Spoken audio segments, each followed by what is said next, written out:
The upcoming Dead by Daylight update is, frankly, the dumbest thing I've ever seen, and if you want to know why, we'll need to establish some context. The update is mainly focused on cracking down on slugging, leaving survivors dying on the ground, and tunneling, chasing and hooking the same survivor multiple times in a row. For slugging, survivors now basically get free unbreakable if they've been left on the ground for 90 seconds, and recovering now occurs over time passively without having to hold a button or even stay still, with crawl speed even increasing over time. And for tunneling, oh buddy. Hook status and being unhooked are now hidden from the killer until all gens are repaired. On top of that, before all gens are repaired, any survivor that is unhooked will now get haste, endurance, elusive, body blocking immunity, killer instinct immunity, and killer aura visibility for a limited time.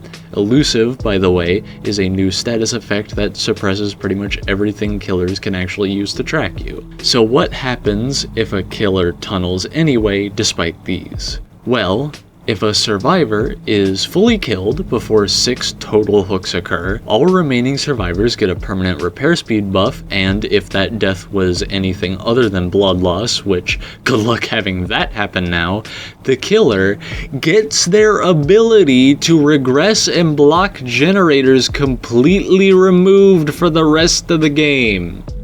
Now granted, I did skip over the fact that killers technically get buffs for hooking unique survivors before all generators are repaired as well, those buffs being a damage bonus for the next singular generator kick, a brief haste effect, and the ability to see auras of survivors with less or equal hook states. But the sheer goal to even pretend that these little buffs are comparable to blocking an entire base killer mechanic for the rest of the current match is insane. Imagine we flipped this update around and instead implemented something like, if 2 generators are finished before 3 hooks, survivors get the exposed status for the rest of the match, have their held items taken away by the entity, and all chests used to get items, including the special killer-based ones like Nemesis and Singularities, are also locked permanently. Do you hear how fucking insane that sounds? Team Fortress 2 has an asymmetrical game mode about pushing a bomb cart, but if 2 objectives are captured in 4 minutes, the attacking team doesn't get their fucking guns taken away. The part that annoys me the most about these effects is that for a survivor to actually get killed off fully that early into the game, they pretty much have to be deliberately not playing the objective and are instead trying to actively provoke the killer using shit like smoke bombs and flashlights. Call me crazy here, but if you're not playing the game correctly, you should be punished for it. Survivor mains need to be forced to actually play the fucking objective like killers do. And if survivors aren't going to be punished for rushing their objective, why should the killer?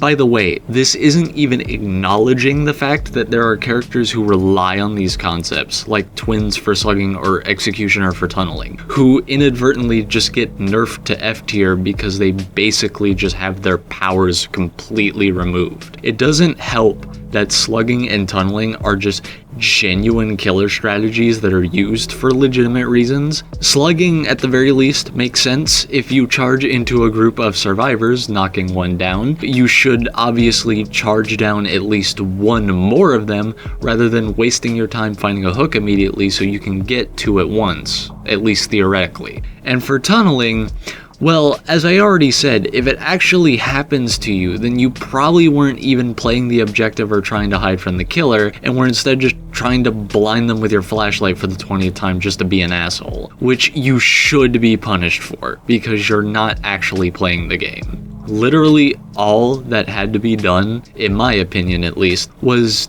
give killers a couple little boosts if they hook unique survivors, kind of like what's currently happening. And when a survivor is unhooked, they get that elusive status effect so that there's a pretty good chance that a killer will not find them again, so long as you don't unhook that person directly in the killer's fucking face. Unhooking while the killer is more than 5 feet away from the hook. Amazing concept, I know. Listen, The point at hand with this rant is that simply trying to play your objective as optimally or even just as quickly as possible should not be punished, especially not by taking away entire mechanics from the player. And if anyone says that the game is killer-sided, well, it's a 1v4 game. It kind of needs to be sided towards the one a little bit to be balanced. It's kind of just basic logic. I personally hope some kind of protest occurs during the public test build so that virtually none of this shit gets added, because it's ridiculous.